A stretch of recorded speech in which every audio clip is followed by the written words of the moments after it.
Hola a todos y todas, esperando que estén muy bien. Les saludamos desde el programa Pulso Global, un espacio que busca analizar los principales acontecimientos, fenómenos y escenarios que acontecen en el sistema internacional y de esta forma brindarles a ustedes opiniones e insumos que cada uno tomará para construir su propio criterio. Les acompañamos como todos los jueves Gerald Solano y Percy Rodríguez, quienes le damos la más cordial bienvenida a nuestra transmisión número 35. Hola Percy, ¿cómo estás? ¿Cómo va todo esta semana? Hola Gerald, todo en orden. Hoy con un invitado muy especial. Queremos presentarles a todos quienes nos acompañan al señor Fabián Silva, quien es especialista en Derecho Público y en Derecho Público Internacional y quien nos acompaña. ¿Cómo está, Fabián? Muy bien, muchas gracias, don Percy, don Gerald, por esta fina cortesía, esta invitación a este gran programa que nos permite, por consiguiente, analizar con profundidad temas de importancia a nivel nacional e internacional. Muchísimas gracias, es un placer estar acá. Para nosotros, Fabián, hoy tendremos el tema, amigos y amigas, la OEA, los grandes retos que enfrenta el sistema interamericano. Hoy estaremos con Fabián Silva analizando estos temas y permítanme presentar a Fabián Silva Gamboa. Fabián es licenciado en Derecho, es abogado, es notario público, es máster en Derecho Público y doctorando en Derecho Constitucional con una tesis muy interesante, realmente me parece muy interesante, una tesis que está realizando ante la Universidad Estatal a Distancia, que es financiamiento público de los partidos políticos en Costa Rica y su incidencia en la legitimidad democrática.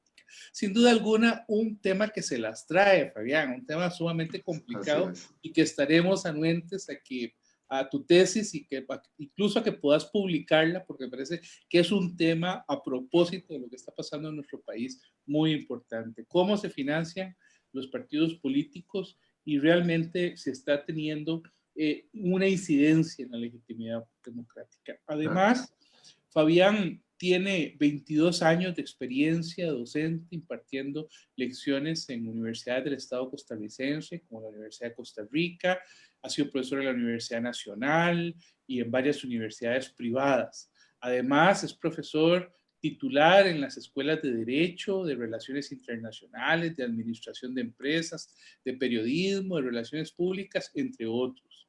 Ha sido y es profesor de los cursos de Derecho Constitucional, Derecho Público, Derecho Internacional Público, Derechos Humanos, Derecho Diplomático y Consular, Ética Profesional, entre muchísimos otros.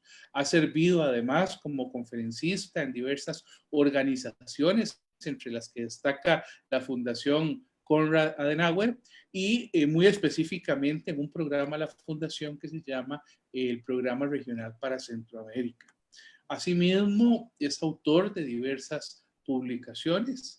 Podemos mencionar dos: la investigación constitucional y los derechos fundamentales en Internet del 2005 en la revista de Derecho y Tecnologías de la Información de la UNED, y algunas consideraciones sobre la importancia de la investigación científica en la formación de los futuros juristas de 2015 en la revista Intercambio de la Universidad Latina de Costa Rica. Es socio fundador de la firma Silva y Asociados, especializada en materia contenciosa administrativa, constitucional y penal. Y aparte del ejercicio liberal de la profesión, ha desarrollado su carrera como abogado notario externo, además, en entidades como el Sindicato de Trabajadores del Ministerio de Hacienda, el Colegio de Biólogos de Costa Rica, el Instituto Costarricense de Turismo y el Sindicato de Trabajadores de la Universidad Estatal a Distancia.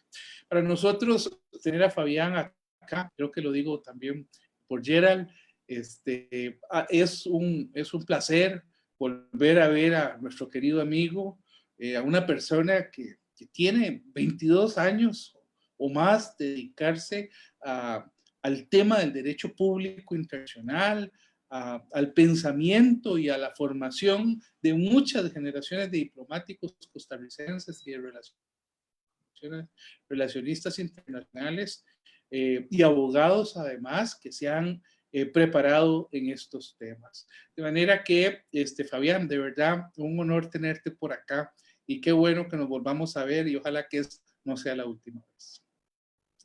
Muchísimas gracias, don Percy y Gerald. Vamos entonces.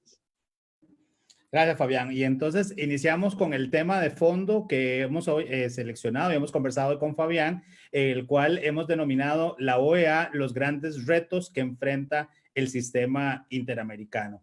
Y quisiera ahí, Fabián, igual reiterar el agradecimiento y el honor de tenerte en el programa Pulso Global y que iniciáramos conversando un poco sobre esa problemática latinoamericana que estamos enfrentando, ¿verdad? Es decir, hay una región cada vez más diversa, con gobiernos cada vez menos eficaces para resolver y responder al bienestar de su población, gobiernos de derecha, gobiernos de izquierda, gobiernos que no sabemos ni siquiera cuál es su ideología y que ante ello hemos encontrado un pobre papel, ¿verdad?, que ha desempeñado la OEA. Entonces, queremos empezar abordando ese tema. Gracias, muy buenas noches nuevamente a ambos. Para mí es un gran honor estar con ustedes y con quienes nos escuchan. Realmente nosotros, quienes conformamos los pueblos latinoamericanos, realmente estamos enfrentando una situación inédita en los últimos tiempos. Tenemos varios problemas que comprometen no solo la seguridad interamericana, no solo comprometen la vida humana de quienes conformamos nuestras repúblicas, sino más aún compromete la esencia misma de lo que somos como personas y como individuos. Si nosotros no nos ponemos a revisar los sistemas normativos existentes en nuestros estados, más aún si nosotros no nos ponemos a revisar desde un punto de vista crítico, constructivo, los sistemas internacionales que a través de los diversos procesos históricos, evolutivos, le hemos dado pues sustento y origen, realmente vamos a estar condenados al fracaso como sociedades y como comunidad internacional. Y creo que debemos ser un poco críticos siempre y cuando no nos desmarquemos de la objetividad misma de los hechos que acontecen a nivel internacional. Y debemos ser también objetivos en el sentido de cuáles son los resultados que ha tenido la Organización de Estados Americanos, la OEA, y el sistema interamericano. ¿Qué resultados ha tenido la implementación de la normativa interamericana? Mire, hemos creado como pueblos latinoamericanos instrumentos muy valiosos. Tenemos una carta de la OEA desde 1948 con principios rectores que deben dirigir y ser encaminados por la OEA. Tenemos una carta democrática interamericana que desde el 2001 empieza a establecer ciertos lineamientos a los cuales el sistema interamericano debe apostar. Tenemos una carta social de las Américas del 2012. Tenemos, por qué no decir, una convención americana que es toda una pieza jurídico internacional. Tenemos una declaración americana de los derechos y deberes del hombre que data inclusive desde 1948. Todos estos instrumentos internacionales le han dado un mandato específico a la Organización de Estados Americanos, principalmente para promocionar, elevar el nivel del ser humano, esa consustancialidad humana que todos y cada uno de nosotros como seres humanos tenemos, debe ser promocionada, defendida por el sistema interamericano, por la OEA. Pero cuando nosotros empezamos a hacer una valoración de lo que ha sido el papel desempeñado por este sistema, nos vamos dando cuenta las grandes limitaciones y, por qué no decir, el gran fracaso en la solución de la problemática interamericana. Nos explota en nuestra realidad latinoamericana temas como la miseria, la pobreza extrema, el hambre en nuestras naciones. Está tocando las puertas de manera más aguda ahora con el tema del COVID. Tenemos el gran fenómeno del narcoterrorismo, del narcotráfico, del narcosicariato. Tenemos el gran fenómeno de lo que podría yo denominar la prostitución de nuestros sistemas democráticos, en donde se considera que la utilización de palabras muy bonitas, de discursos muy bien adornados de lo que es el concepto de democracia, y que con el solo hecho de convocar a unas elecciones, con el solo hecho de la danza de millones que giran en torno a esas elecciones y que al final de cuentas tenemos que pagar todos los latinoamericanos, y que muy lamentablemente van a nombrar en esas elecciones a las personas que no son las más aptas para resolver esta gran problemática. Y entonces, frente a este esquema, frente a este gran dilema interamericano, nosotros nos preguntamos qué ha hecho la OEA para poder resolver estos problemas. ¿Qué ha hecho la OEA en el cumplimiento, por ejemplo, del artículo 1, el artículo 2 y el artículo 3 de la Carta de la Organización de Estados Americanos, donde puntualmente le impone la resolución y la atención inmediata de esta problemática? Y entonces nos damos cuenta que muchas veces el sistema interamericano se ha convertido en un sistema burocrático, se ha convertido en un sistema que establece la creación de una serie de organizaciones a nivel interamericano que no están atendiendo de manera efectiva la problemática. Nos damos cuenta que muchas veces el oportunismo político y la presión mediática, y por qué no decir la presión de agentes hegemónicos a nivel interamericano, a nivel americano, empiezan a demarcar la línea de lo que debe ser la política de la OEA, y que aquello contamina por consiguiente indudablemente toda la estructura jurídico-organizacional de este sistema interamericano. Contamina, por qué no decir, a través de las limitaciones económicas, a través de las limitaciones materiales, a través de las limitaciones humanas, lo que debe desarrollar una Comisión Interamericana de Derechos Humanos. ¿Por qué no decir también contamina lo que son las resoluciones de una Corte Interamericana de Derechos Humanos, que muchas veces no nos damos el lujo de poder cuestionar el sentido y contenido mismo de aquellas resoluciones, y que por consiguiente consideramos que aquellas no tienen groseros y grandes faltas en la aplicación, peor aún en la interpretación de los instrumentos interamericanos. Pero cuando nosotros nos enfrentamos a una realidad como esta, muy lamentablemente no nos permite, por consiguiente, hacer conciencia de esta gran problemática y presentar, por consiguiente, las reformas que se deben dar al sistema interamericano. Yo me pregunto, y es una pregunta que todos y cada uno de los que estamos acá debemos hacer, si realmente el afianzar la paz y la seguridad y la justicia en nuestra república se ha dado o se ha llevado a cabo por parte de resoluciones que sean eficaces o que sean eficientes. Si realmente hemos promovido y consolidado la democracia representativa. Cuando vemos que muchos de los estados latinoamericanos, desde Argentina hasta los Estados Unidos de Norteamérica, han sido secuestrados por el populismo y por un progresismo irresponsable. Y cuando hablamos de populismo, es claro, ante el hambre, ante la pobreza, ante la miseria, llega el discurso oportunista mediático o disfrazado de un discurso que va a resolver nuestros problemas, y que muy lamentablemente cuando llegan al poder, lejos de resolver los problemas, los agudizan. Pero que tenemos una gran complicidad del sistema interamericano y que tenemos una gran complicidad de los agentes hegemónicos o de los grupos de poder, principalmente, ¿por qué no decirlo también, de los grupos mediáticos? Cuando el poder del billete es el que marca el discurso que se debe plasmar en aquellos conceptos democráticos. Y que realmente en esa conciencia interamericana no hemos visto resoluciones contundentes justamente para poder proteger la pureza del sufragio y no la manipulación mediática para que podamos tener lo que estamos teniendo en Latinoamérica, que es el secuestro de una pseudodemocracia, y muchas veces, repito, por complicidad de un sistema interamericano que no resuelve aquello.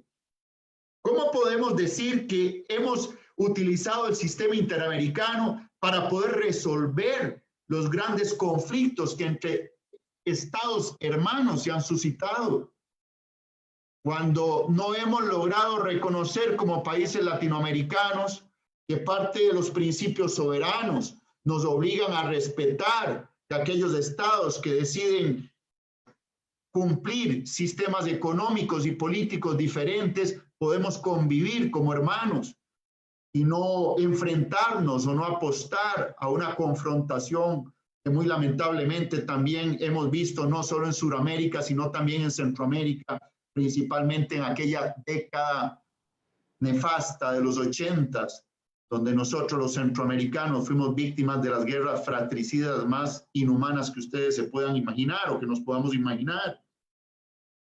¿Cómo podemos hablar de la acción solidaria frente a la agresión ilegítima, cuando realmente lo único que hemos escuchado por parte de un secretario de la Organización de Estados Americanos son discursos mediáticos en donde radicaliza lo que no puede ser radicalizado, y es en la atención objetiva del conflicto entre estados, y en donde forma partido, siendo él el principal obligado a tratar de mantenerse neutral, o por lo menos la implementación de un discurso diplomático que permita la solución de los problemas?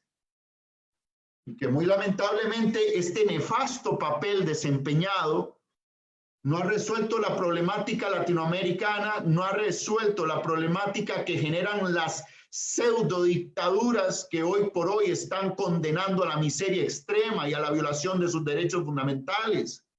Por consiguiente, estos discursos progresistas y populistas en que se ha caído no resuelven de manera inmediata lo que exigen los pueblos que conformamos parte de Latinoamérica, y es la solución de esta gran problemática.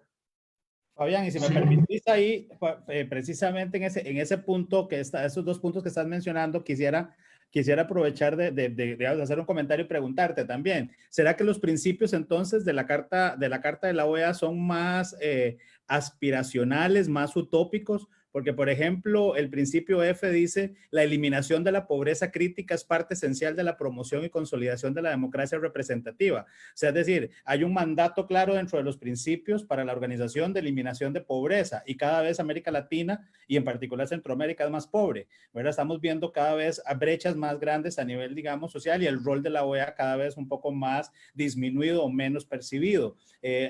Creo que es un problema que no solo va dentro de los grupos, como bien señalas, de extrema derecha o extrema izquierda. Es decir, el mismo Costa Rica hoy está enfrentando cada vez una sociedad más desigual, ¿verdad? Es decir, hasta dónde la misma organización, en el marco de esos principios, que parecieran entonces ser más aspiracionales, puede tener un rol más preponderante. ¿Se debe precisamente a la función del secretario general? O, como está señalando, es un secuestro de grupos más hegemónicos o de mismos estados hegemónicos. Yo creo, Gerald, que haces un análisis muy, muy profundo. Estás tocando temas muy sensibles, pero que efectivamente están involucrados todos en gran medida. Yo creo que aquí tenemos una participación muy limitada, una participación muy teledirigida de quien funge una pieza fundamental en el desarrollo del sistema interamericano, que es el secretario general de la OEA. Y el señor Almagro definitivamente no ha tenido un desempeño positivo. Desde mi punto de vista y desde mi criterio, ha sido un desempeño muy pobre, ha sido un desempeño, repito, construido, sustentado por discursos muy populistas, ha sido un discurso muy mediatizado y se ha prestado justamente a un juego político que no es conveniente en Latinoamérica volver a implementar. Usted cita también situaciones muy claras. Hay indudablemente todavía el rezago o el resabio de aquellos discursos políticos económicos entre sistemas socialistas o sistemas comunistas frente a sistemas capitalistas, que lo que sí está claro y muy bien demostrado es el gran fracaso del sistema comunista. Lo único que generó a la humanidad el sistema comunista fue pobreza, miseria, violación de derechos fundamentales. Pero eso no quiere decir que porque haya sido un fracaso, el otro sistema sea realmente lo mejor, porque también es un gran fracaso, porque no ha resuelto la problemática de la pobreza y de la miseria extrema. Y entonces, tomando en consideración aquello, nosotros a nivel latinoamericano hemos tenido experiencias tremendamente aleccionadoras. Repito, lo que vivimos en Latinoamérica en la década de los 80 fue algo horroroso, fue algo espernible. Hermanos nuestros centroamericanos muriendo, matándose entre mismos hermanos. Por ejemplo, el tema de Nicaragua, el tema de El Salvador, el tema de Honduras, que mire, el siquiera recordar aquella tragedia centroamericana nos lleva a contundentes conclusiones. pero recordemos, y disculpen si cito a nuestra querida Costa Rica, que Costa Rica en aquel entonces donde teníamos guerras fratricidas, fue, mire, como un oasis de paz que más bien albergó con cariño y respeto a nuestros hermanos que sufrían ese flagelo de la guerra. Costa Rica tuvo una preponderante actividad en la Organización de Estados Americanos, proponiendo resoluciones que pudieran mitigar aquellos efectos dañosos, inclusive ante la Organización de Naciones Unidas, porque también no decirlo, tuvo un papel fundamental, pero que inclusive en el discurso interno de nuestra normativa constitucional estaba ahí el secreto y la regla para no caer en esta guerra y en estos odios y en estas radicalizaciones. ¿Y cuál era? Convertir una sociedad que permitiera el desarrollo equilibrado, que permitiera la convivencia, que permitiera la promoción humana, la promoción social, o sea, el establecimiento y fortalecimiento de una clase media. Y aquella clase media permitía esa movilidad de clases que nos llevó a un sistema de paz, además del reforzamiento de las instituciones públicas, el reforzamiento de nuestra democracia, que en aquel entonces el poder del billete no era determinante en la decisión de quién quedaba como presidente o no. Bueno, todo aquello en una realidad centroamericana y latinoamericana, pues tuvo también ciertas resoluciones importantes, por ejemplo, en el caso de la condena de los Estados Unidos por la agresión sufrida en contra de Nicaragua, y también resoluciones tendientes a las dictaduras en Argentina. Fueron decisiones que empezaron a delimitar un derrotero muy importante, pero también empezaron a materializarse lo que era la política de fondo de la Organización de Estados Americanos, o sea, a través de un principio de asistencialismo, llevando alimentos a los más pobres. Pero pasa el tiempo y nos revienta una realidad extremadamente cruel. ¿Qué hemos hecho nosotros como latinoamericanos? ¿Qué ha hecho el sistema interamericano para resolver, por ejemplo, la tragedia y el flagelo del pueblo haitiano? Cuando el pueblo haitiano nos mira y nos señala, muchas veces con rencor, cuando no solo ha sido condicionada la ayuda, sino peor aún, cuando los organismos internacionales han llegado a ayudar y lejos de convertir en una ayuda directa, se ha convertido en el negocio de la ayuda humanitaria, y aquello es perverso. Cuando utilizamos el sistema internacional o el sistema interamericano para poder hacer un tráfico de niños y el gran negocio de las adopciones a través de organizaciones no gubernamentales, a vista y paciencia de todos nosotros, miembros de un sistema interamericano. ¿Dónde estaba la normativa que permitiera, por consiguiente, humanizar realmente y materializar de manera efectiva esa ayuda en tiempos de flagelo y en tiempos de tragedia en estos países? Vamos a una realidad también dantesca. ¿Qué se hizo? ¿Cuáles fueron los resultados positivos de estos discursos populistas del señor Almagro en relación al tema de Venezuela? Se resolvió la situación venezolana, no se empeoró, y ahora sí, con su postura, lo que usted hizo es entronizar, empoderar a una dictadura o una pseudodictadura como es la venezolana. De nada sirvió el sistema interamericano, de nada sirvió ese pseudoliderazgo del señor Almagro. Lo que hizo fue condenar a Venezuela a una triste realidad que es la que se está viviendo. ¿Por qué? Porque usted se puso a formar partido, porque usted radicalizó la posibilidad de llegar a enfrentar aún más a un pueblo que es víctima de las peores barbaridades que usted se puede imaginar. Dígame usted, el sistema interamericano, ¿qué solución le dio a Nicaragua? Dígame usted, el sistema interamericano, ¿qué solución le está dando a la tensión de la pobreza y la miseria? El hambre está tocando la puerta, inclusive en nuestro país. Cuando usted no puede concebir ni imaginarse en la realidad nacional y en la realidad latinoamericana, cuando tenemos niños que tienen derecho a comer y alimentarse una vez al día, aquello es mire, impresentable. Y que entonces nos cuestiona a nosotros como juristas o como internacionalistas o como periodistas o como profesionales la exigencia de lo que tenemos que hacer. y es señalar estas observaciones de manera contundente para que realmente nuestros gobiernos nombren a personas aptas para poder representar en un organismo interamericano. Pero lo más triste es que muchas veces el nombramiento de nuestros diplomáticos en estas organizaciones es político partidista.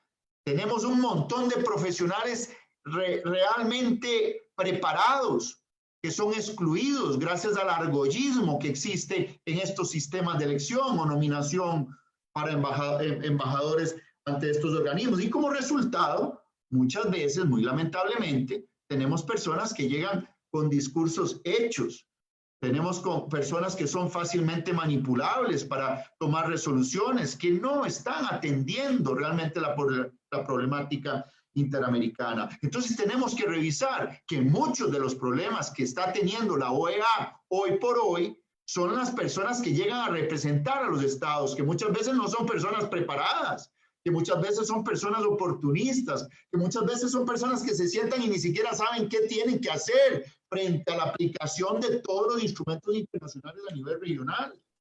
Los resultados es nefasto, es una bomba de tiempo lo que tenemos acá, y que por consiguiente el resultado inmediato es la ineficacia del sistema interamericano en la resolución de todos y cada uno de los problemas que debemos atender de manera directa y de manera eficiente.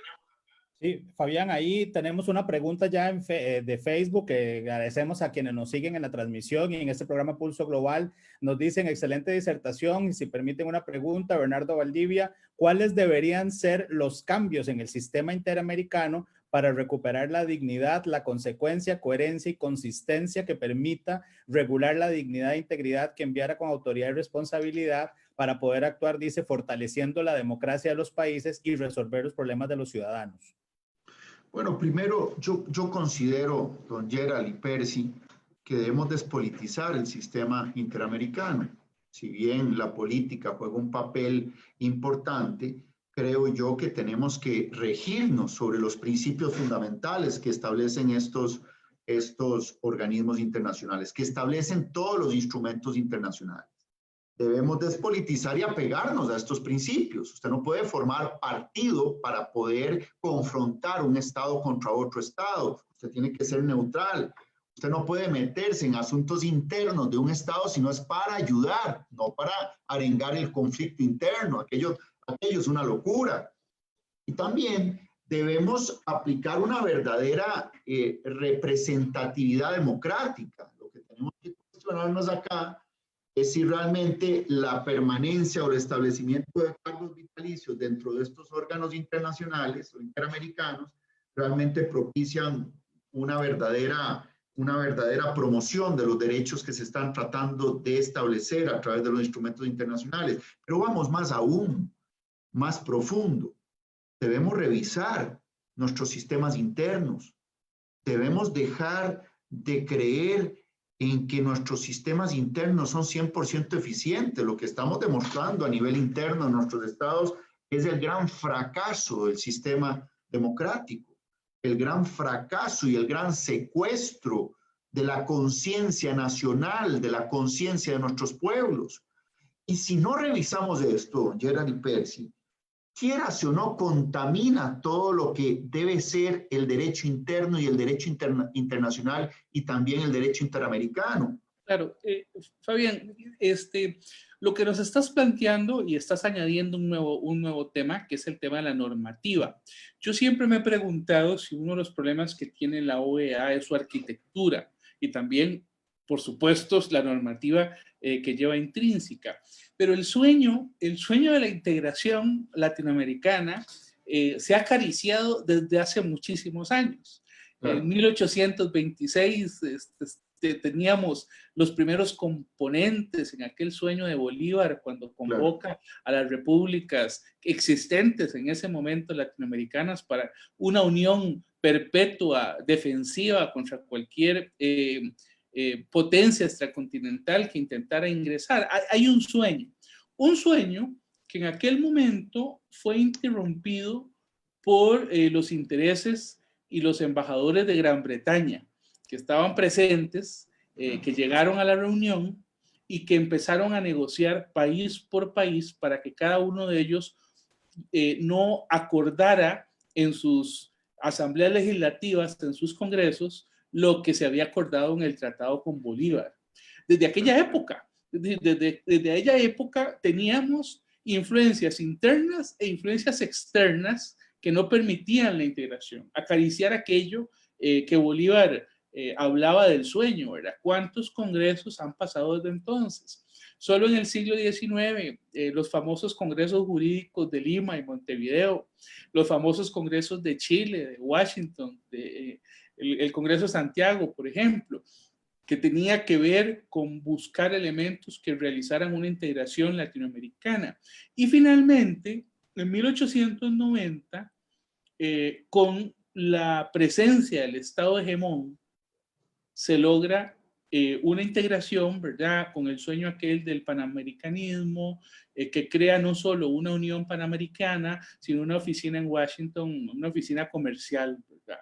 Y desde entonces las famosas conferencias que nos llevaron a la creación de un sistema defensivo que fue el TIAR en el 47, el Tratado Interamericano de Asistencia Recíproca, y la fundación de la OEA en el 48. Ahora, yo me pregunto si el fracaso de la OEA hoy tiene que ver con esa arquitectura, ¿verdad?, que se realizó desde muy al principio. Nótese que en el año 47 primero se crea el Sistema de Seguridad Colectiva y en el año 48 se crea la OEA, y no al revés, ¿verdad? Y no al revés. Y bueno, se entra en una arquitectura que, como bien vos lo has dicho,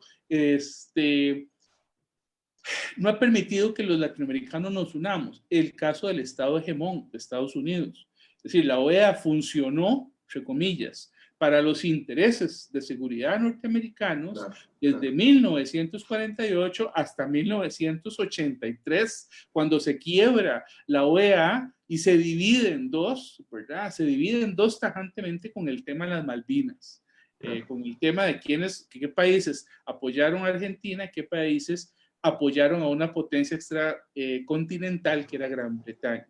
Y a partir de eso, no ha habido forma en que los latinoamericanos nos pongamos de acuerdo. Es decir, hoy está Almagro, pero hace unos años estaba Chávez, ¿verdad? Es decir, y hace unos años más atrás, vos lo dijiste bien, en el caso de El Salvador y los países centroamericanos, pues teníamos una bipolaridad de pensamiento que nos dividía. O sea, pareciera ser que a los latinoamericanos nos dividen desde afuera y nos dividen desde adentro, ¿verdad? Las ideologías nos dividen. Entonces, yo quisiera preguntarte el papel de la normativa, ya que trajiste el tema, y ver la relación con la arquitectura que tiene la OEA en este momento.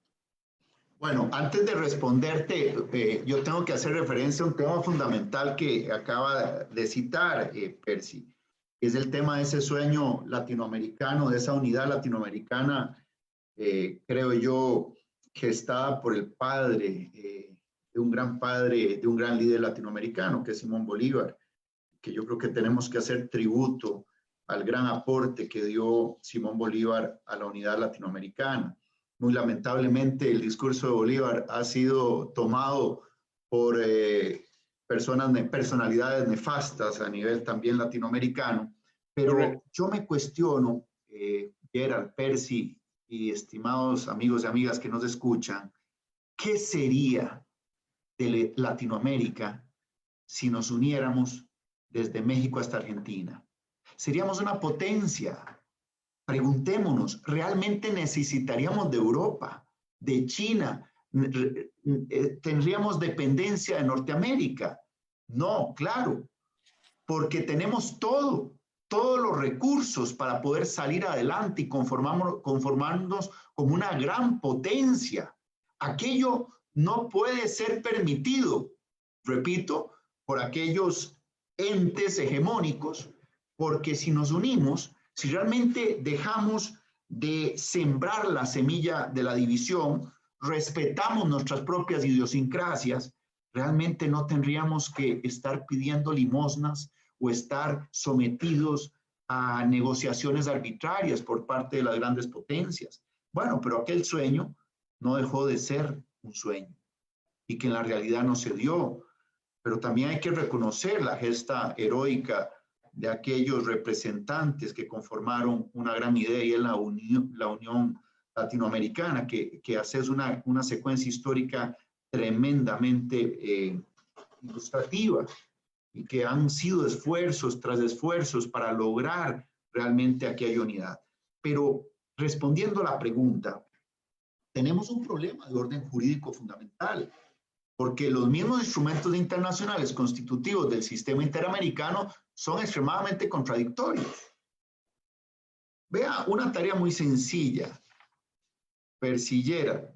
Si usted se pone a analizar el preámbulo y se pone a analizar, por ejemplo, el artículo 1, el artículo 2 y el artículo 3, y por ejemplo lo contrastas con el Tratado Interamericano de Asistencia Recíproca, vea usted qué interesante, porque por un lado nos dice, por ejemplo, procurar la solución de los problemas políticos, jurídicos, económicos que se susciten entre ellos a través de mecanismos pacíficos, a través del respeto a la no intervención.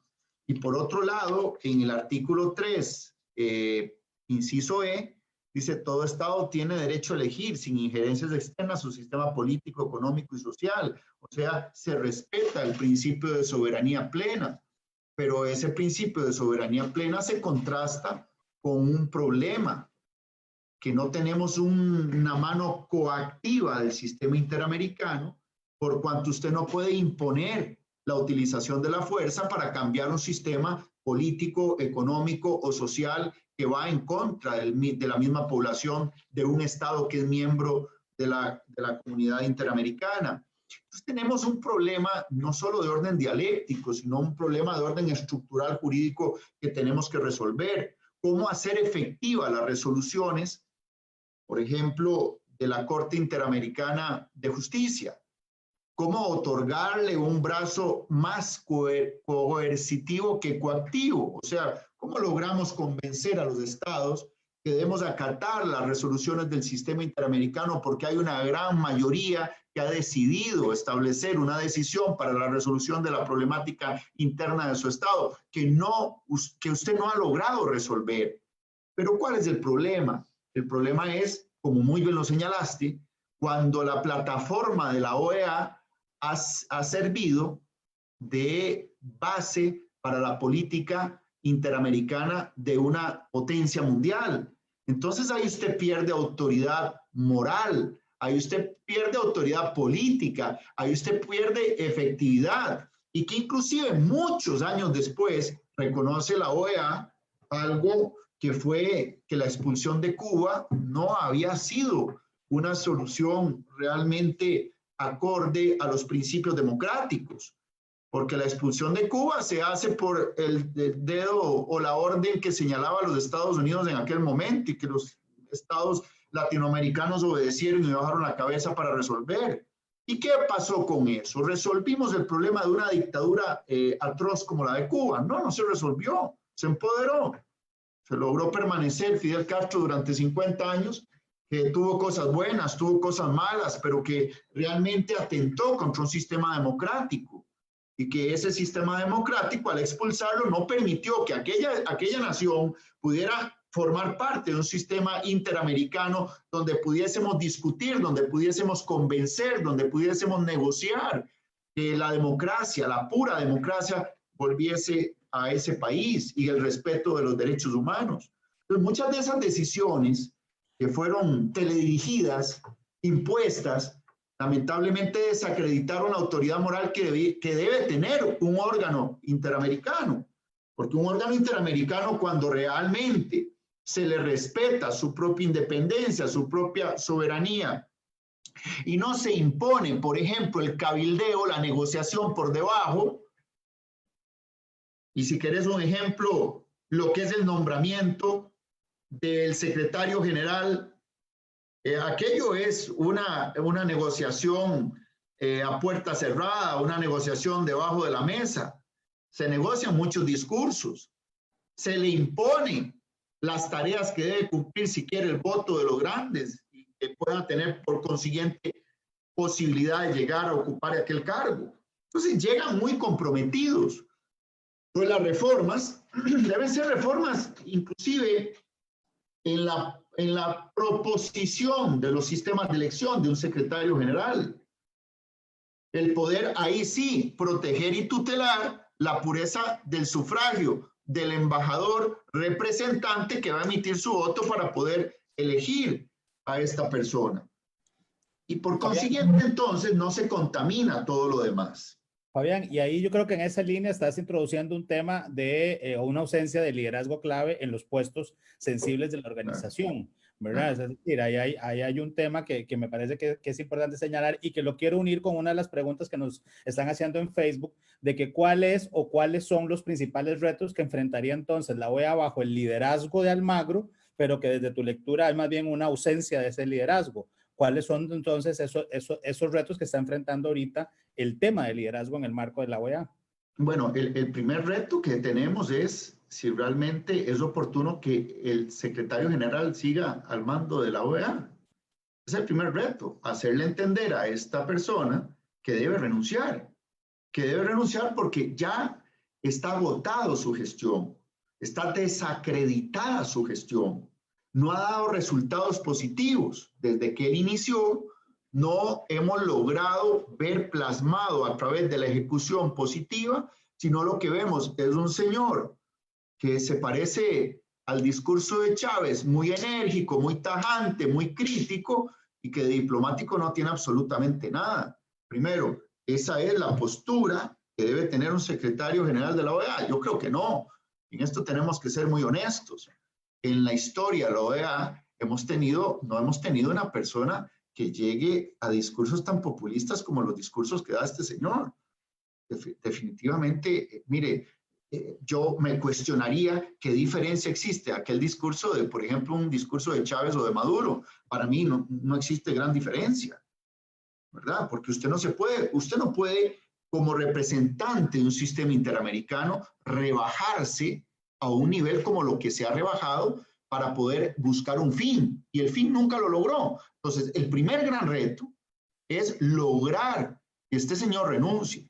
El segundo gran reto es que la persona que lo llegue a sustituir sea una persona con capacidad, con verdadero liderazgo, con una autoridad moral, y esa autoridad moral se construye cuando no permite que se le imponga una agenda a cambio de ser elegido.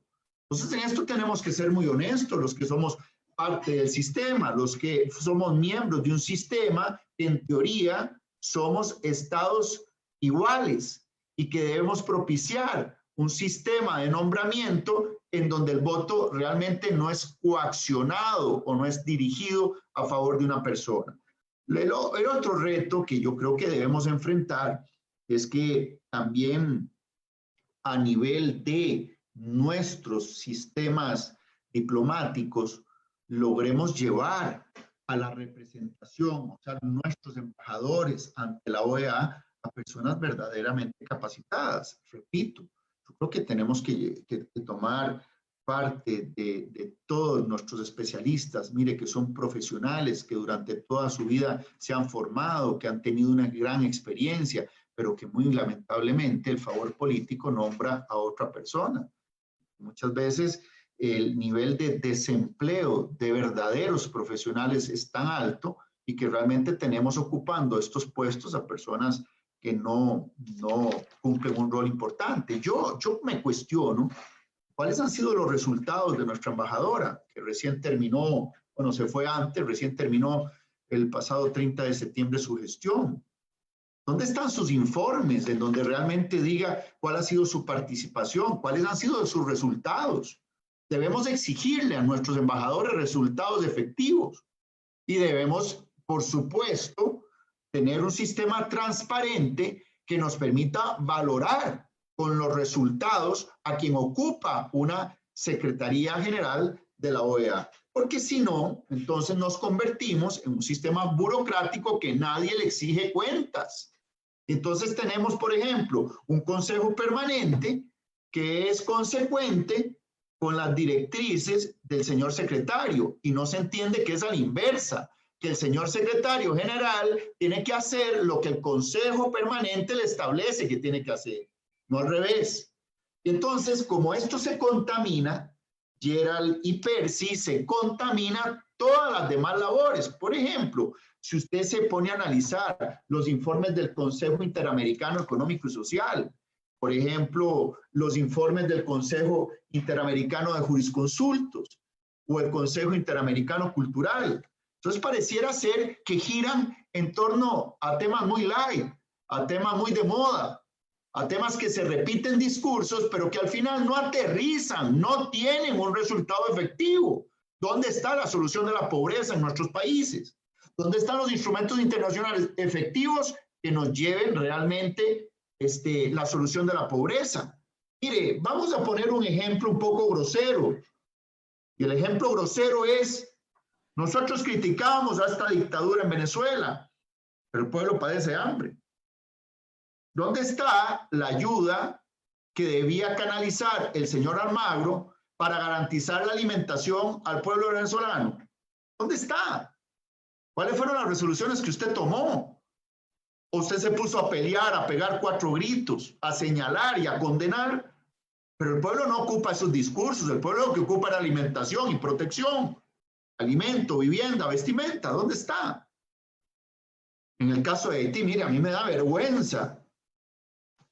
¿Qué hizo el sistema interamericano para poder auxiliar la miseria? Gente moría de hambre. Es que cuando usted le dicen hay gente muriendo de hambre, no muriendo de una epidemia de COVID, muriendo de hambre, aquello es inmoral, aquello es una bofetada a todo el sistema interamericano. Y lo tenemos todavía, ese demonio latente en nuestra historia. En la historia, sí. Bien, estamos en Pulso Global con el tema hoy, la OEA, los grandes retos que enfrenta el sistema interamericano. Estamos con el especialista en Derecho Público Internacional, Fabián Silva, y estamos saludando también, estamos en vivo por Facebook Live, queremos saludar a Gregory Calderón, a Jessica Solís, a Gabriela Navarro, a Marcela Lang, queremos saludar también a Felipe Caicedo, que nos dice excelente como siempre, saludos. Jessica nos dice saludos, qué lindo volver a ver este excelente trío de profesionales, lindos recuerdos de mi carrera en relaciones internacionales en la universidad. Marcel Dietrich nos dice cuáles son los principales retos que enfrenta la OEA bajo el liderazgo del secretario Almagro. Ya contestamos un poco esto. Bernardo Valdivia, buenas noches, excelente disertación. Si me permiten preguntar cuáles deberían ser los cambios en el sistema interamericano para recuperar la dignidad. También don Fabián ya se refirió a eso. Jean-Pierre Moretti, me permito felicitarlos por el excelente programa y por el invitado de lujo. Quisiera consultarle al señor Fabián Silva qué opinión merece la guía de acción política para enfrentar la pandemia de la COVID-19 bajo los principios democráticos propuestos por la OEA, y asimismo aprovecho la oportunidad para preguntar lo siguiente: ¿son los mecanismos democráticos realmente la forma más adecuada para abordar la emergencia y sus consecuencias?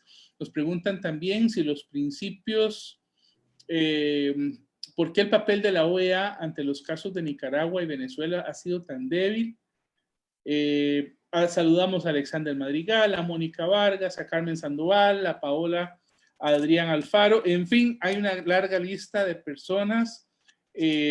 Amy Sánchez, Viviana Mora Mejía, Marisela Méndez, una gran lista de amigos y amigas que nos están escuchando en este momento. Bueno, Fabián, sin duda alguna hay una gran preocupación, y es que parece que la OEA ha desvirtuado la naturaleza, los propósitos y los principios consagrados en su carta. Porque cuando vos planteas lo de Venezuela, o sea, yo te entiendo porque cuando uno empezó a ver el proceso con Almagro, uno se iba desesperando, ¿verdad? Claro. Es decir, Almagro tomó la voz, unió una serie de países alrededor del tema. Sí te puedo decir que con Almagro cambió mucho la situación en el panorama internacional. Es decir, yo recuerdo, digamos, haber estado en alguna reunión de la CELAC, digamos en El Salvador, donde quienes mandaban eran el grupo chavista, ¿verdad? Delcy Rodríguez, hacían lo que querían, tenían un discurso X, ¿verdad? Y sobre eso se manejaba la OEA, es decir, estaba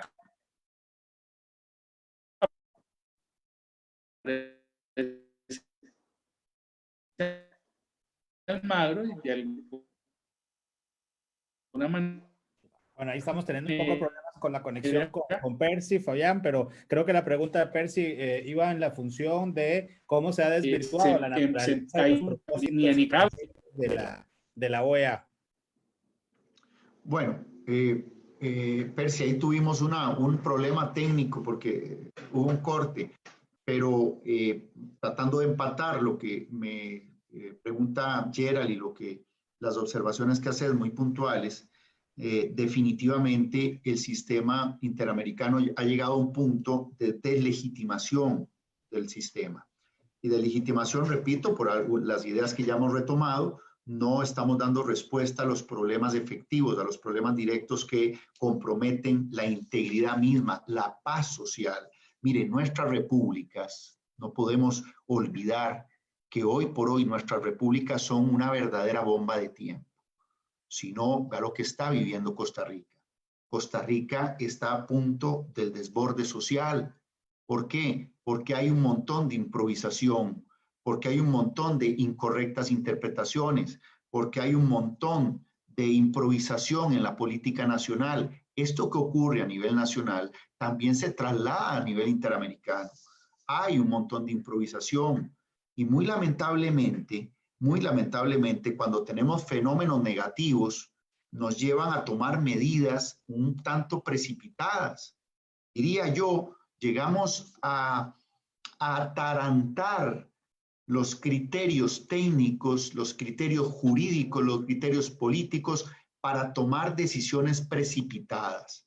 Entonces, en el caso, por ejemplo, de Sudamérica, recuerden ustedes que el discurso progresista y el discurso populista caló, creo yo, secuestró una conciencia suramericana y empezaron a apostar a estos gobiernos progresistas, sabiendo que estábamos perdiendo democracia, estábamos perdiendo libertad, estábamos perdiendo muchos derechos que habían sido consagrados a través de la lucha social y que lamentablemente esto tiene una génesis, esto tiene un origen. El discurso progresista es atractivo para un pueblo que ha vivido la opresión o que ha vivido la polarización social. Entonces, ¿quiénes son las verdaderas víctimas de estos discursos? Quienes viven en la pobreza, quienes viven en la miseria. Entonces, ellos van realmente muy encasillados para dar su voto para que estas personas lleguen al gobierno y al poder. Lo que usted cita ocurrido por la diplomática venezolana, claro, se da un secuestro.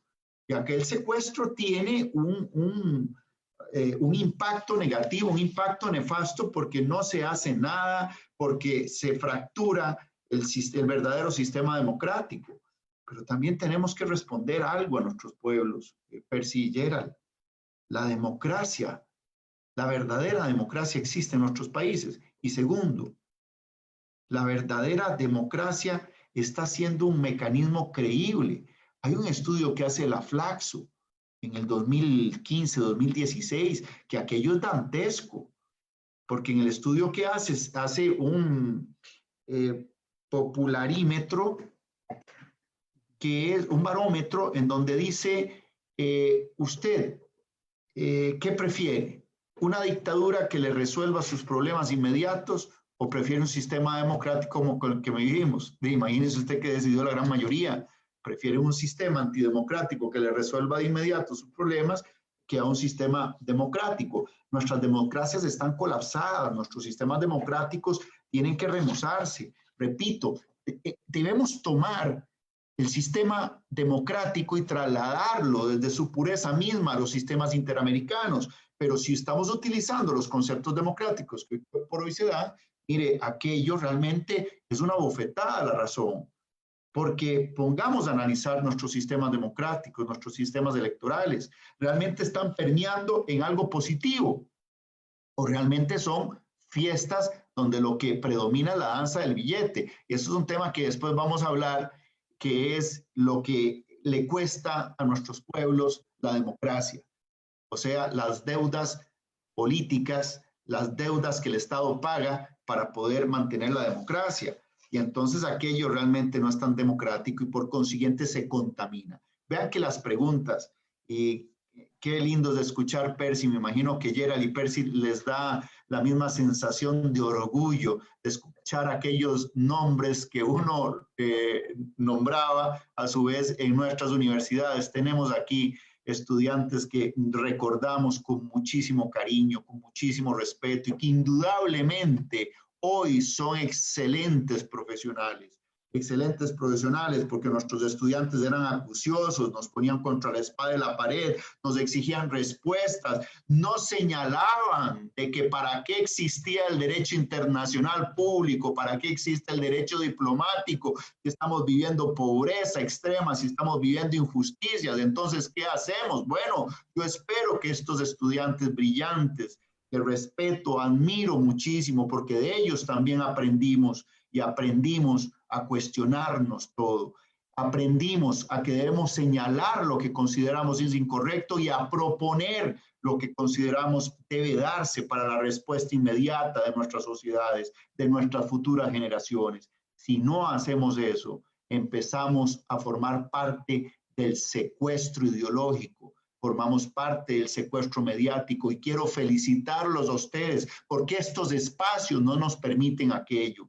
Muy lamentablemente, cuando usted enciende las televisoras nacionales, empieza el gran secuestro mediático porque los temas son light, no profundos, porque los temas son teledirigidos o los temas son extremadamente pobres. Así que yo los insto, mis estimados amigos, Gerald y Percy, a seguir con estos programas. Esto da un gran aporte a nuestras sociedades, a nuestras generaciones. Y muchísimas gracias por haberme invitado. Bueno, Fabián, muchísimas gracias. Nosotros aquí, más que contentos, creo que el tiempo fue más bien corto. Nos quedan todavía preguntas y algunas interrogantes e impresiones que podríamos compartir en otro programa. Y aprovecho, igual como te dijo Percy al inicio, reiterar que una vez que tengas esa tesis podamos entonces ya no solo ver la publicación, sino aprovechar este espacio para conversar un poco, ya no solo de la problemática de ese secuestro que hablas del billete de las democracias, el caso de Costa Rica, sino también de América Latina. Pero bueno, hemos llegado así al final de nuestro programa Pulso Global. Esperamos lo hayan disfrutado y les invitamos a dejar sus comentarios, consultas y a compartir este programa en sus redes sociales. Aprovechamos para invitarles el próximo jueves, que tendremos también otro invitado de lujo. Estaremos hablando un poco sobre cuál es el futuro de ese sistema internacional, hacia dónde va, y para ello tendremos la participación del doctor Alexander López, quien estará presentando su más reciente publicación, Escenarios en un mundo transformado, 5 tesis sobre el futuro del sistema internacional. Así que quedan todos cordialmente invitados. Fabián, muchísimas gracias por acompañarnos. De verdad, ha sido muy precisa tu exposición. Nos pone a reflexionar sin duda alguna en los problemas que tiene la Organización de los Estados Americanos. Hoy hemos recibido también algunas preguntas de amigos mexicanos, por ejemplo, que me parece que fueron abordadas, compañeros amigos del programa Espacio Global en México, que nos dicen cuáles son las alternativas de Almagro para despolarizar la OEA, el caso de Óscar Pérez de la sección México en el sistema internacional, otras sobre geopolítica y otras sobre, sobre la renovación del mandato. Creo que esas preguntas de Espacio Global pues fueron retomadas en el programa. Sin duda alguna, pues agradecemos a todos, a nuestros patrocinadores, Inred Consulting, Editorial Iscandé, Gráfica Creativa, por su apoyo para que este espacio sea una realidad. Que tengan todos una buena semana. Nos vemos en el siguiente programa. Muy buenas noches. Chao, Fabián. Muchas gracias. Un abrazo.